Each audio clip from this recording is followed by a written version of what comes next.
the QR code up that's usually at the end of the slides. So if you guys have any, I'm always open to ideas. I love learning about different things that we can do over Zoom. So if you guys know of any fun little events that you guys want to try out, scan that and let me know. You can also just message me on Kakao if you have something you want to do. But usually in the past 2 socials that we had last year, we did like a little Netflix party social where we got on Zoom and we all just kind of like watched a movie together. So I'm not sure if that's what we're doing this time. I'm still playing around with different websites to see if we can do something more interactive. But yeah, if you have any ideas, feel free to reach out to me.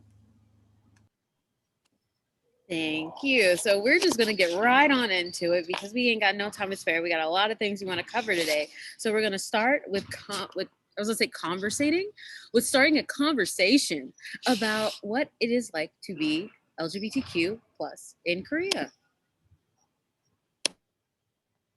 Hey guys, can y'all hear me? I don't know if I can. Okay, but we're just gonna start with some LGBT. Oh my gosh, I forgot the cue. That's embarrassing. History in South Korea. There has been like really few history regarding like the LGBTQ plus community, specifically homosexuality, because it's like they're not gonna have anything more complicated than that recorded historically in Korea. But here's like a few examples. Kim Hye-gong was killed at the age of 22 due to protests of his femininity, because he did have no queer people allowed, please. And then that was like back in he was the Silian king. And then there was King Gongmin, and he was known for having male attendants for like quite a long time, and was even involved with another one of the kings at some point.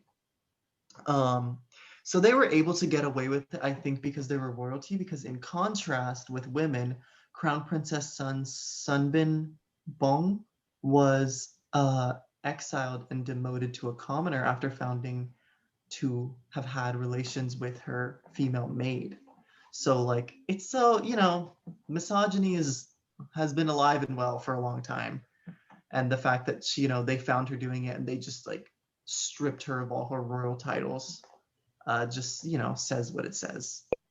After that, there was kind of very little information. It's like they only found the really ancient cases that were well known enough. Ancient, the history doesn't run too long there in terms of Korean. But in the earliest 1900s, Neo-Confucianism was pretty widespread, and it led to homosexuality being considered like immoral or like wrong, because Neo-Confucianism kind of concentrated on like the family unit, and they declared that as like, oh, this is not good for the family unit. But there wasn't really a lot since then, because that's Neo-Confucianism. Even though it's not prevalent anymore, its impact on their culture remained. So homosexuality wasn't really relieved until it was like in 2003 when they officially were like, okay, it's not harmful and like wrong anymore necessarily, even though I'm not sure if they think that necessarily either. But only certain provinces have anti-discrimination laws. The map on the right is the provinces that have like laws protecting against discrimination against LGBTQ plus individuals. There is normal anti-discrimination laws, and I guess sometimes it can fall under that, but like specifically, those are the only places. So like, how like a few years ago, like there was only a certain amount of states that had like gay marriage legal in the US. It's like that, but like, oh, it depends on your state if you're like protected with discrimination laws. So yeah, so they have a long way to go, I think. There have been efforts to make same-sex relationships legal. It's been attempted and rejected in 2014 and 2018. So like, yeah, the fact that it's been that recent and it still hasn't even gone to vote, these didn't even make it. These are just proposed. Like they weren't even like brought into vote at all.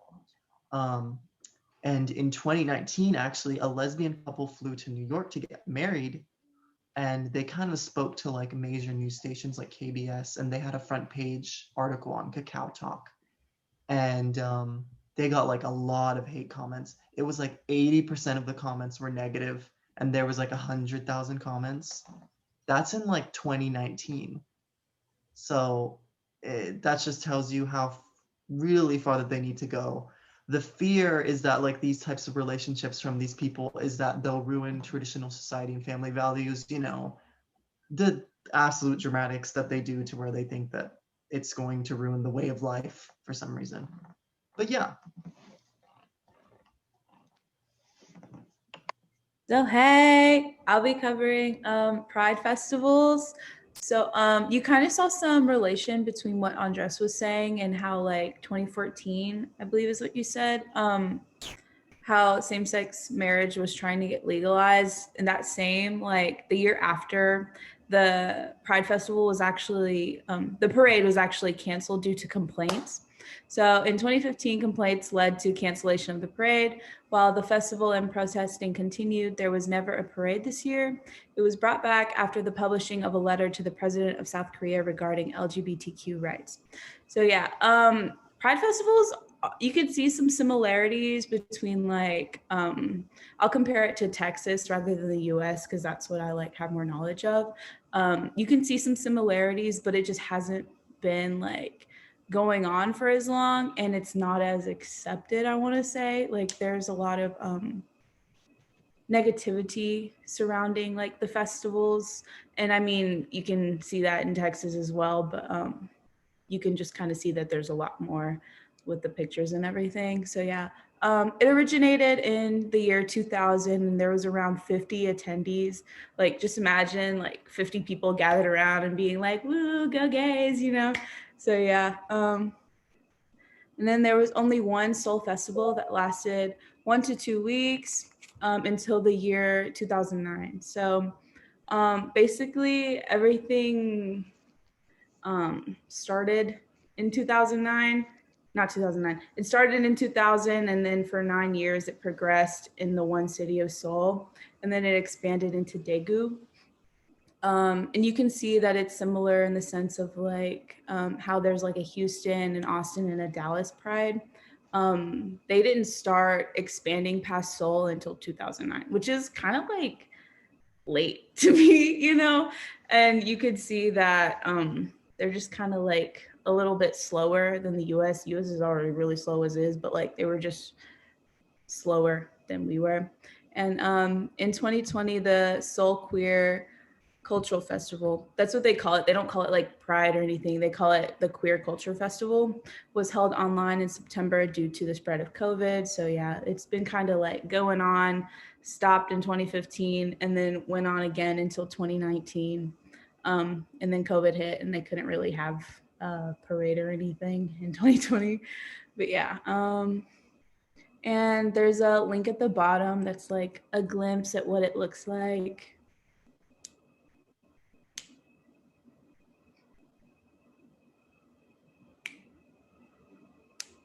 I believe the video is fairly short, yeah.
So yeah, it's just, you could kind of see like in ways that they're similar to Texas, and how they're very original. in the sense of parades and things. So yeah, that's kind of how Pride goes down. Also, I included a video of Cupcake because that song is iconic. It doesn't really have anything to do with like the Korean aspect. Fuck out my way when you see me. I'm rolling with the LGBT. Fuck out my way when you see me. I'm rolling with the LGBT. I'm rolling with the LGBT. I'm rolling with the LGBT. Yeah, that's Pride festivals in Korea. Fuck out my way.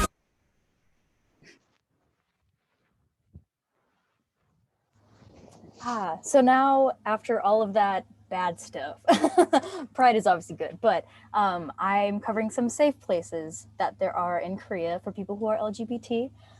So first of all, in like the three major kind of districts are in Seoul, Busan, and Daegu, and two of the ones in Seoul, Homo Hill and Gay Jongno, they are kind of like obviously like they kind of have like different clubs and different hotels that are safe for LGBT people. Homo Hill is more famous to foreigners, while Gay Jongno is more commonly visited by locals.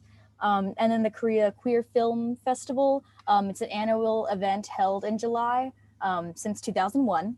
So it's a long time, good for them. And like I said, there's many LGBTQ friendly hotels. In Busan, it's mainly known for its smaller clubs and karaoke bars.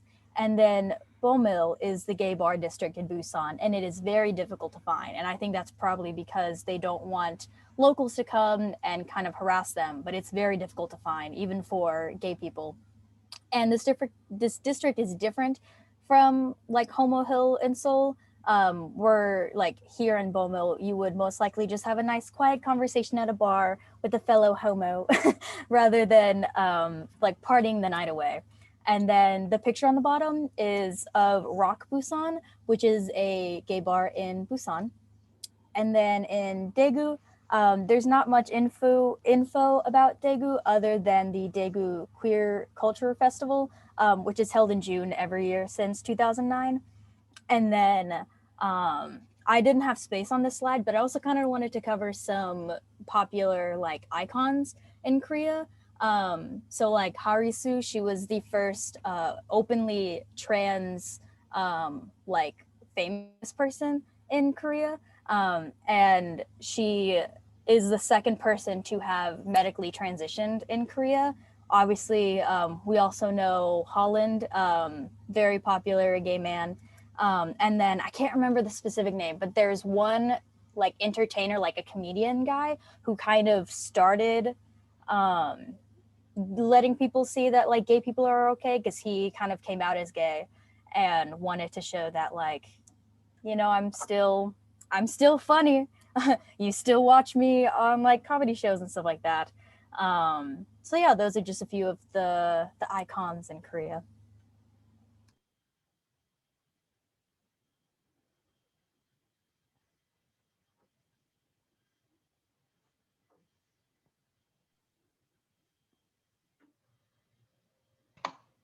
Okay, so our next subject is weddings. Thank you. Sorry, I am still, I am here and I got a question that I don't know how to answer. But yes, we're discussing weddings and we have Dundee to get us into this lovely tradition. So I'm gonna be going over like more so traditional Korean weddings rather than more modern ones, because they have a lot of customs and traditions that they usually do for weddings. So a little bit about traditional weddings. They are based around and centered on traditional Confucian values. So every aspect from arrangement to the ceremony, even after, had important, very elaborate steps to go with.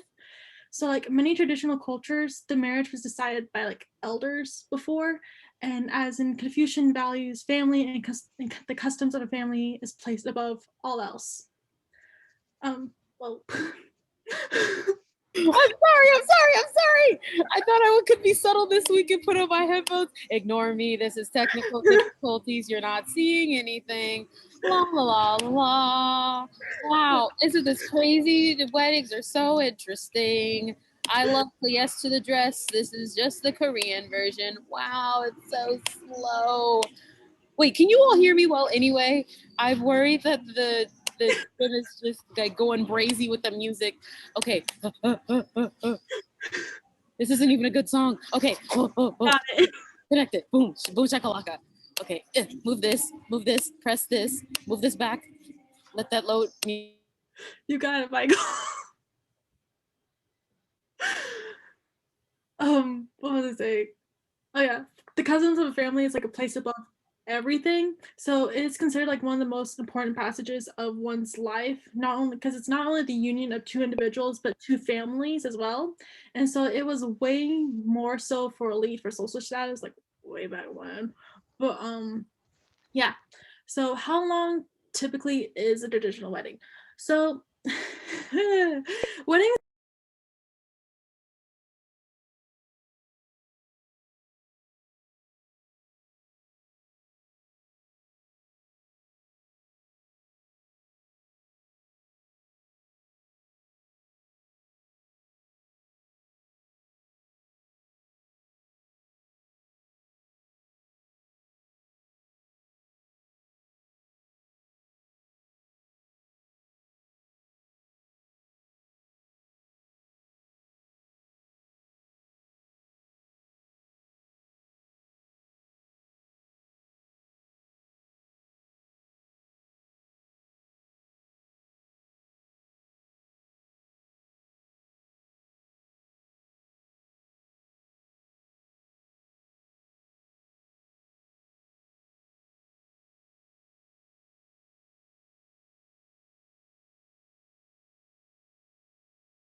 Yeah, they're typically like held at like the bride's home is where they're typically held at. Outfits, traditionally the bride and the groom will wear hanboks, but now obviously like more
improve the situation.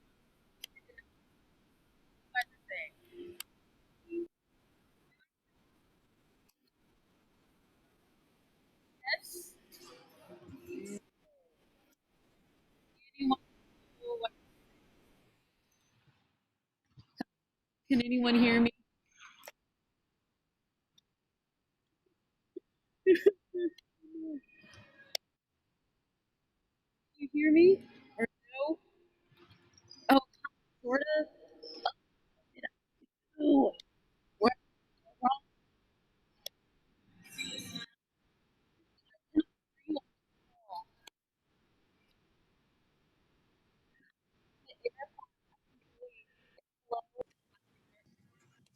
Okay, default speaker has changed to Michael's. I don't know why this speaker. Can you hear me? Okay. Oh, thank God. We'll use it. I won't be able to hear anything, but that is fine. I'm so sorry. I need to just stop messing around with things. So, as you've probably seen, as I've gone back and forth and struggled, we're gonna attend a wedding. I'm sure Dundee laid it up and gave me the slam dunk.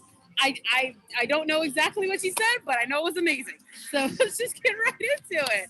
So how we're gonna do this is you're going to basically go through, pick a number that you feel like reflects you the most, and then I'll tell you what it means, boys and girls.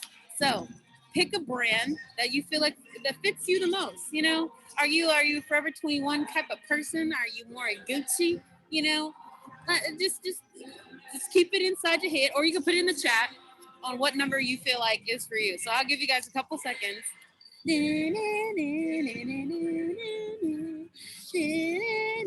Okay, perfect. So let's get to what it means. So in creative weddings, pretty much when you go, you are giving the bride's family, specifically, you'll give them a congratulatory envelope, which will basically have different amounts of money inside, depending on your closeness to the bride, but also typically how much you can afford. So if you are able to spend a little sum and you're really close to the bride, or basically if you got Abercrombie and Fitch money, you're Gucci. You're giving probably around $50. That's usually the bare minimum if you're really close to the bride's family. Just basically being like, hey, I appreciate you. Most of the time, that money will often go towards their wedding expenses, so the venue, the bride's dress, their honeymoon, or if you just want to give them some nice little pocket money. If you had some good old Forever 21 ching ching, sorry, you're broke, and you're probably just in and out. So you'll basically, the bare minimum, the traditional amount is usually $50, but you could probably skirt away with a good 30. That is enough to just get you your meal coupon, which I'll get into in a second. But you're probably a friend's friend that just came to the wedding. You want to give the bride and groom just a little something to basically be like, hey, thank you for the food, and then peace out. If you got some Gucci money, baby, if you're living up that luxury, if basically this is your sister, this is your person, your brother, your brother from another mother, then you give upwards of $200 to the bride's family. And this is a mandatory thing, people. So you're not just showing up and dipping out. It is basically being like, here is my congratulations. I'm in so much support of you. And most of the time, it's like a showing off contest of who can give the most money. So you want to be there to splurge for your bestie. And if you somehow fit around in a nice little middle, you kind of know them, you're close, you had great times, you haven't seen them in a while, and got the Urban Outfitters money, $100 to $150, it's also a very acceptable amount to the family. Alrighty, so now let's get to your relationship to the bride, because that's what's important. Nobody cares about the groom. So pick what is your relationship like with your best friend? You know, are y'all the chill, funny gang where you're like, hey, you know, chilling out, having a great time? There's 5 power group. Is this your older sister of sorts? Is this basically like your mentor, your big sister, your, Oni of sorts? Or are you guys just your partner in crime, baby? You're on the same page, same age, you guys lean on each other? Or are y'all the baddie duo? Are y'all here, been together, sisters for life? I will cut somebody if they come in my way, if they affect you, I'm there. Ride or die, homie. That's how this goes. So give you a couple seconds, your relationship with your best friend, you know, just pick a number that correlates with you the most. While you're thinking about that, typically the bride is the center of the whole. I'm also sorry, I'm yelling so you can hear me because they have this music blaring today. It's going off. But typically the relationship to the bride is what is the most important thing. She is the pinnacle of the entire thing. She's like the candle on top of an extravagant cake. So whenever you come to a wedding, the first thing that you'll do is actually take a picture with the bride. So hope you got your numbers locked in. Let's get into it. So as Dundee, I know already laid out, there are traditional brides and more modern brides. So if you were in that crime duo where you guys were like, I'm gonna take on the world, number 4, I say that because most of the time, if you are right alongside your bride and you guys are best friends, there are sometimes maid of honors that are used in traditional Korean weddings. So you will be the person that will help the bride as she's taking pictures with people, basically go up, fix her makeup, make sure her hair is right, fix her dress. You will show up when she shows up. So it's like, this is my assistant for the day, my buddy, we're like this, homie. If you have a whole group of friends, like number 1, where all of you are all together, you will show up almost an hour early to be there, take pictures with the bride, help out the family. Because as a group, you're kind of there as her whole little maid of honor, or bridal party of sorts. Even though that is not specifically an official thing in Korean culture, more modern weddings have tried to interpret more Western ideals into the ceremony. So having a group of friends, you're all there, you'll probably help out with the bride's family, make sure she's situated. Number 2, if you have basically like an older sister type relationship and you're there as a younger person to support someone, then sometimes you'll come in and be with the groom's family and you'll show up and you'll basically be like, I am here as a servant of your love and kindness, and just tell me what to do. Because while the bride is taking pictures, most of the time some members of the bride's family or friends will help the groom's family who's out in the front greeting people, basically being like, hello, how are you? There is no one sees the bride's dress until she comes down the aisle in Korean culture. Everyone sees the bride because if you pay like $1,000 for a dress, you're going to show it off, right? So, and then if you have your partner in crime duo where you're basically the same age, you've been together, you're just going to be there as a guest though, just like anyone else. You'll still show up early to take pictures with the bride, but you might remember when I was talking about the specific money that you'll give, you might give that money directly to the bride. So if you're like, hey, I don't really want this to go towards like the full pocket, the full boat that is going to all this money pot is going into, you could just slide the bride a little bit of cash when you get there early. So yeah, oh my God, it's so loud today. Okay, I don't even know if you can hear me. I can't even see the chat, but we're gonna keep going, baby. Okay, so now your wedding ring. So you're gonna just pick a ring that fits you the most. You know, me personally, I'm a simple person. I love a good number 2. I don't like expensive things on me, but weddings are expensive. So are you someone that likes a more casual, traditional sort of thing? Or are you balls to the wall? We're going to go big, baby. I want the most extravagant K-drama-like wedding that's physically possible. So let that marinate. Let that get in your noggin. And while you guys are thinking about that, when I mentioned meal coupons, you have to pay. That's why it's kind of mandatory to pay the congratulatory envelope, because you got to eat. So it would be kind of embarrassing if you're at this wedding and everybody is eating and enjoying the festivities and you're just sitting there. It's like, why did you show up? It's just a part of the culture that is respected, and it's just the right thing to do. So if you ever go to a Korean wedding, be sure to go to the bank before you get there so that you have money. Now that you guys have your wedding rings all picked out, let's get into. These are some pictures from different types of Korean weddings. We have a little bit more traditional. You'll have your standard weddings, which most of the time, if you picked ring number 1, you got a classic, beautiful wedding. But with Korean weddings, you will have 2 to 3 weddings going on at the exact same time. So a lot of times venues will rent out to 4 different families for one specific day. One, because it's cheap, but Korean weddings also go between 2 to 3 hours. So they're really fast. They're not a whole day festivity type of thing. You're in and you're out, baby. So you got just your one day to spend with your family, love, and amazingness, and then you're going on that honeymoon. So you're piecing out of this. If you have maybe a more of a fancier wedding and maybe even an international wedding, you'll probably spend more time and more money to get a more specific venue for yourself and your family. Something a little bit more private, but not crazy. Most of these weddings also can get upwards of 400 people attending a wedding. So not only are they massive and have oftentimes a lot of weddings going on at one time, you have a lot of different people going to and from different places. There's a lot of different food going around all over the place. So if you can afford something a little bit more private, then you'll be able to afford a bigger wedding. If you said, man, I'm going crazy, I want to have the best wedding physically possible, I want a wedding that even the president of Korea is coming to, well, here's a nice little picture of that.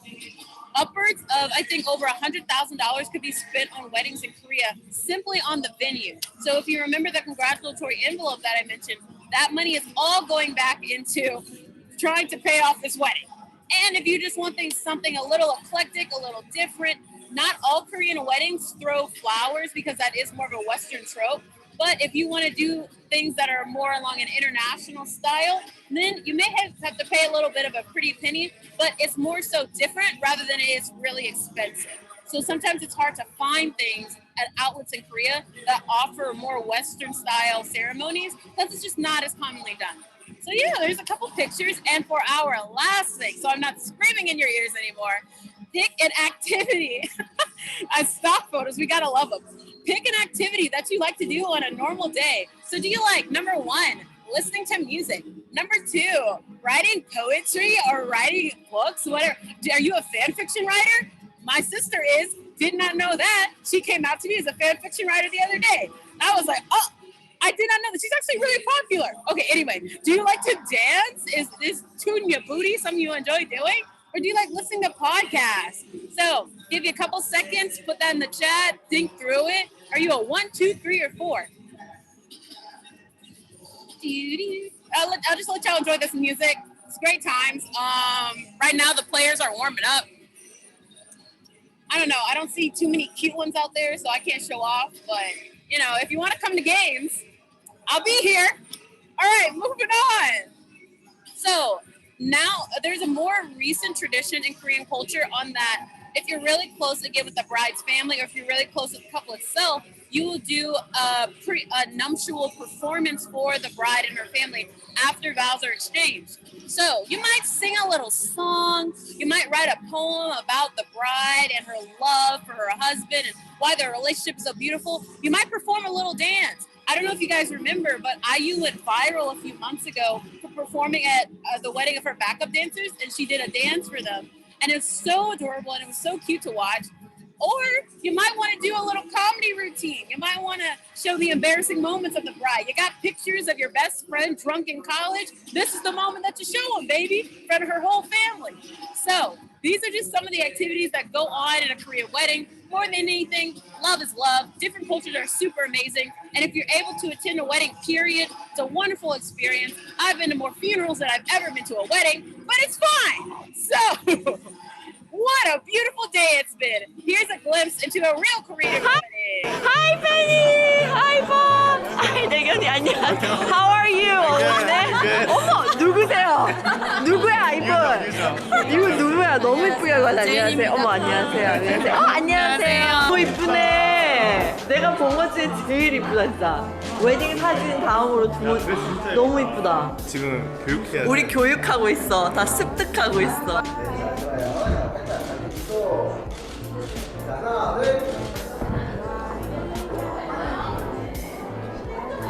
익살처럼 표현하자. 하나, 둘, 원두. 것 같아. 심각한 정도는 아니네. 안심이네, 안심. 맛있겠네. 조금 먹어, 조금.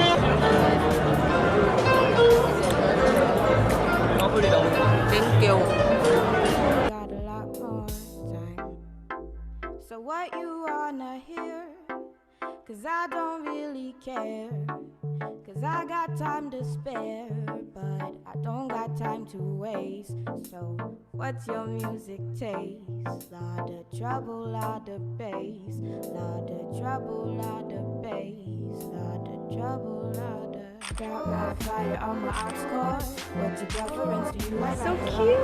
두 사람이 서약에 대한 지표로서 예물을 구원하는 순서가 있겠습니다. 특별하게도 두 사람의 예쁜 미래를 위해 신랑님의 귀여운 조카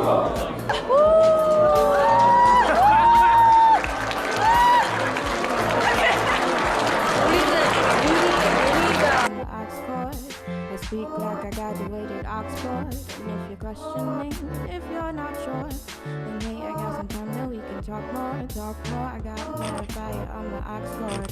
What's your preference? Do you like rap or rock more? Whatever that you like, I got it all for you. So what it do? I got a lot more. I got mad fire on my aux cord. I speak like I graduated Oxford. And if you're questioning and if you're not sure, then hey, I got some time so we can talk more. Talk more. Got mad fire on my aux cord. What's your preference? Do you like rap or rock more? Whatever that you like, I got it all for you. So what it do? I got a lot more time, so we can unwind, so whatever you like. But I got mad fire on the aux cord. I speak like I graduated Oxford. And if you're questioning, Walk away.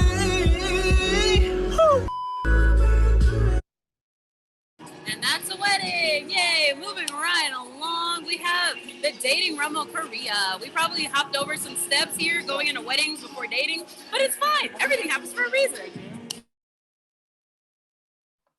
Hello. Okay, so we're going to talk about some couple holidays in Korea, which there are a lot of them. So, you know, you got a whole lot to do if you are in a relationship.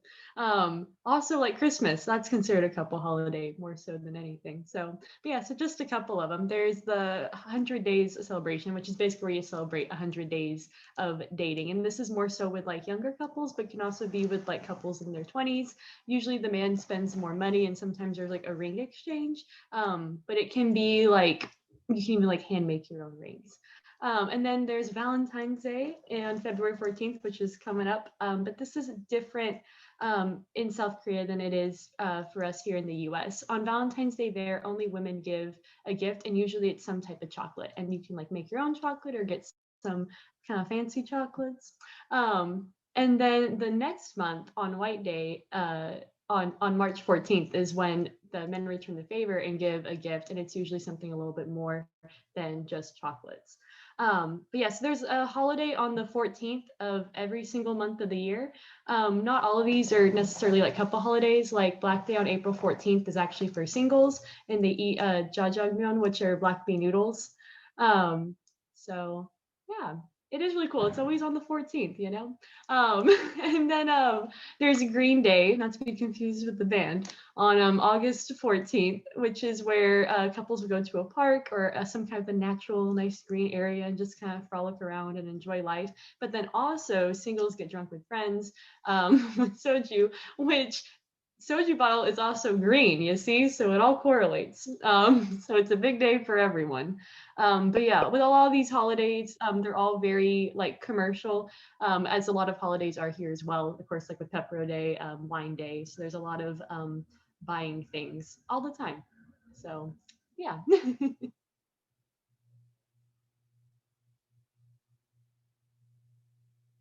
Thank you. And then, do you know your blood type? I do not. I wish I did. Because basically in South Korea, you can ask like, hey, what's your blood type? And it's kind of like asking people zodiac, because like you can like, it's just kind of for fun, but you can like pair up different things. So it's like A and O is a good match, B and O is a good match, AB and AB is a good match, O and A is. But yeah, I really want to know my blood type. Last time I got my blood drawn, I asked them, I'm like, can y'all tell me? And they said no. And I'm like, well, if y'all can't tell me, who can tell me? So I still don't know. But if you do know, if you're blood type A, you're said to be introverted and shy to show emotions. Blood type A's is also said to be perfectionist, being considerate and loyal, some of their positive traits, while being obsessive and stubborn can be some of their negative traits. If you're blood type B, you're supposedly considered to be very independent and individualistic. The best traits are being creative, being an animal lover, being optimistic. Some of the bad traits can be being self-centered or forgetful. AB is said to be the rarest, and they're said to be smart and even geniuses, introverted and rational. But they're also said to be aloof, critical, and indecisive. With blood type O, they're said to be confident, friendly, and ambitious. They aren't afraid of taking risk, and they're passionate.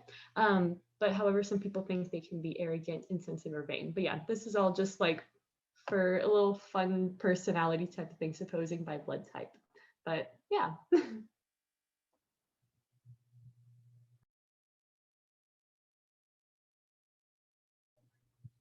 Okay, so since Ashlyn kind of gave you the whole shebang of how dating works in Korea. These are some like other facts that I found. So there is a 3-day rule, but some girls like to follow the 30-day rule. I guess they're like, I want to go slower, not so fast before calling things official, which I mean is great, you know. Also, guys are expected to pay for most of the dates, which I mean is okay, but you know, to each your own. And also, communication is key in South Korea because you know how here in the US we're like, oh, like, well, I'll wait like the next day or like a couple of days to message the other person, like, oh, like I had a great time, like whatever. No, to them it's like, I need to message this person right now, because if you don't message them, it's gonna be like, oh, I'm not interested in you, if that makes sense. So if you ever go to South Korea and the other person is like not texting you frequently, that's I don't know what to say about that one, my friend. But yeah, that's pretty much it.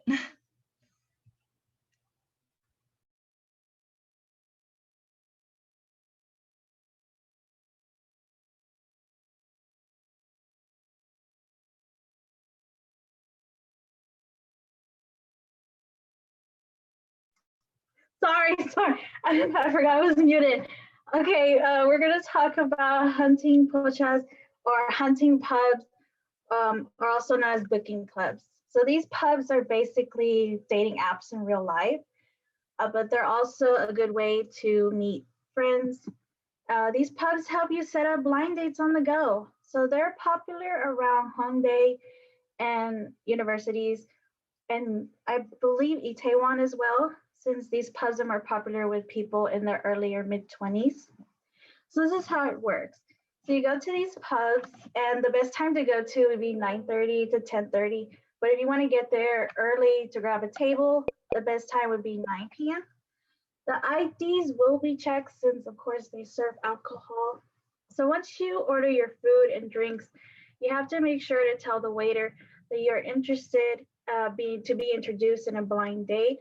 There are some pubs that are technology based, so you don't need to tell a waiter. So they will have a screen at the end of the table, and you can just start chatting away with anybody in the pub. And so, but if you do happen to have a waiter, the waiter will get a worker that is responsible for setting up these dates, and they will come and ask you questions like your age, and if you are foreign, they will ask you if you are fluent in Korean. So the worker will then bring some guys from a different table, and then you just start enjoying and getting to know each other. So of course, the guys are known to usually pay for these dates. So if you get a sucky date, at least they get to pay your order. Some tips. So if you do decide to go to these pubs, make sure to go in a female only or male only group, because if you go in a mixed group, they will split you up. So of course you need to know some basic Korean, because most of the locals don't really know English, so the communication will be a bit awkward. And of course, the best time to go to would be 9:30 to 10:30, because that's when everything's alive. And have the courage to be vulnerable and just enjoy yourselves. Next slide. Next slide. Okay, so the two links are a foreigner that it will describe their experience in these clubs. The first link, there is this girl that shows one of the technology-based pubs that she went to. And in the drama Itaewon class, they sort of do mention the pubs briefly. The guy just like says a short summary of the pubs. So yeah. Okay. Reputation as hunting spots, which means dudes go around tables and try to make instant matches and drink with women. Nowadays, pochas with the sole purpose of hunting activities are popping up with technology-based systems of hunting, just like the first son Changunon proposed as an idea in the drama. However, as I said, hunting is mostly enjoyed by people in their early or mid-20s, so it wouldn't be a suitable concept for a place like Itaewon that has a relatively higher age demographic. Fifth, let's talk about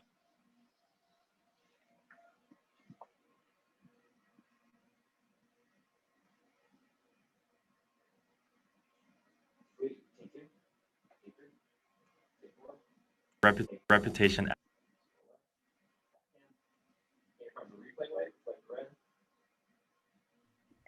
Okay, now dating apps in South Korea. So the top 3 dating apps are Amanda, surprisingly Tinder, and Noon Date.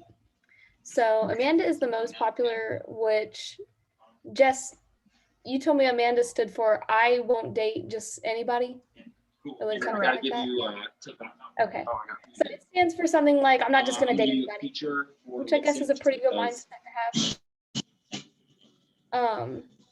So this is the most popular dating app with over 5 million users. They have a screening test to make sure that everyone who uses it is good and on there for the reason.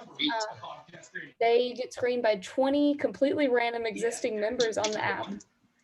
If they fail to obtain a score, then they will get rejected. And then once you get approved, then you can start using the app just like normal. Although it has received a lot of criticism because it seems like a lot of times they're letting people in and focusing mostly on looks rather than just personality and all that stuff, which shouldn't just do that. So, okay, next slide. Okay, boom. And so now there's Tinder. So of course we all know Tinder.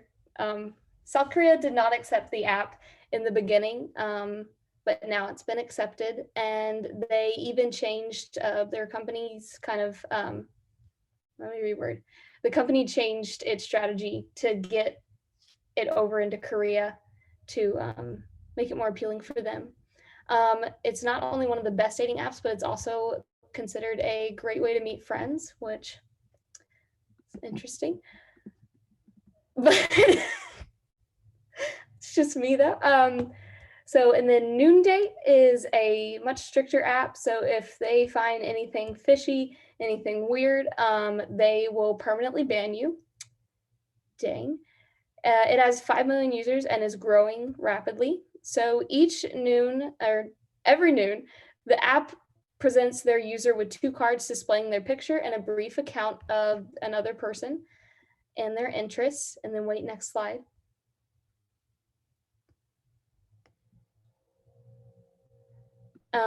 Which will then lead you to getting to chat, getting to talk, getting to know each other more.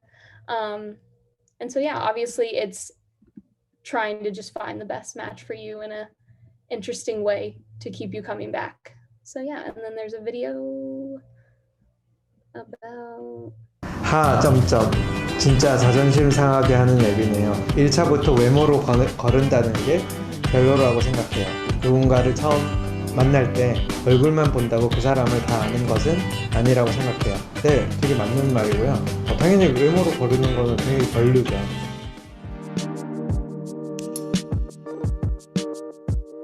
아만다는 아무나 만나지 않는다라는 캐치프레이즈를 가지고 2014년 10월 달에 런칭한 서비스고요. 저희의 비전은 대한민국 그리고 아시아 시장의 연애 문화의 혁신, 이게 저희의 비전이고요.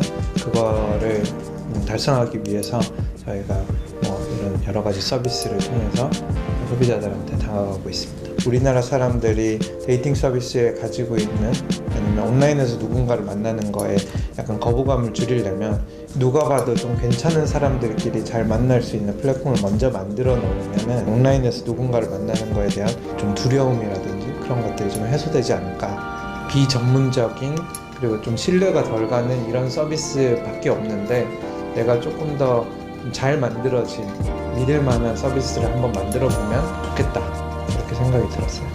이런 생각을 굉장히 사업적으로 했다기보다는 그냥 일반적인 저의 경험, 이미 알던 사람은 아니지만 내 친구들 아니면 내 또래 집단들이 생각했을 때 이 사람이 괜찮은 사람이다 라고 생각하면 약간 안심을 하고 소개를 받는 것 같더라고요.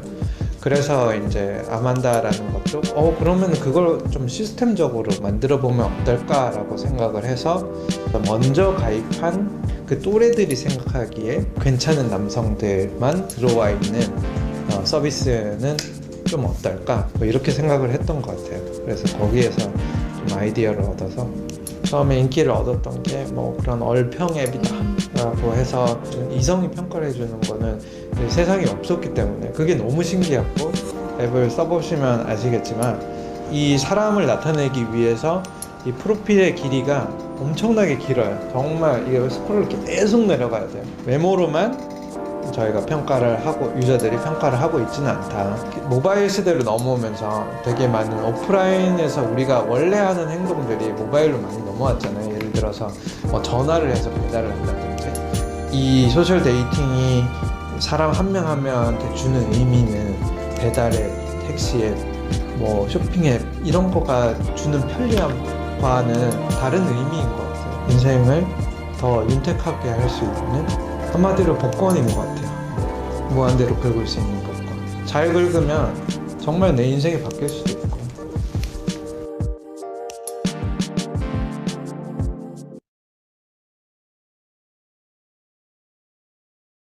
하 점점.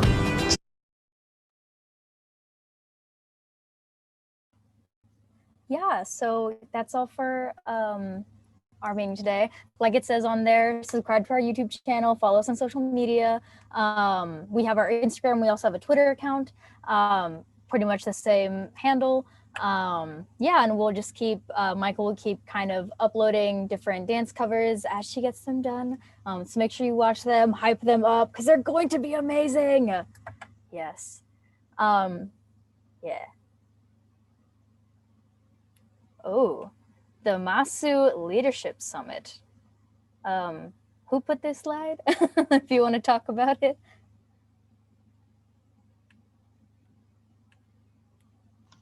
Hi, I put the slide in because Lorenzo wanted us to talk about it a little bit. But the Monsoon Leadership Summit stands for the Midwest Asian Pacific Islander and the SA American Students Union. So it's a nonprofit organization, but he did mention that the registration is $10. So if you are interested, please let one of us know.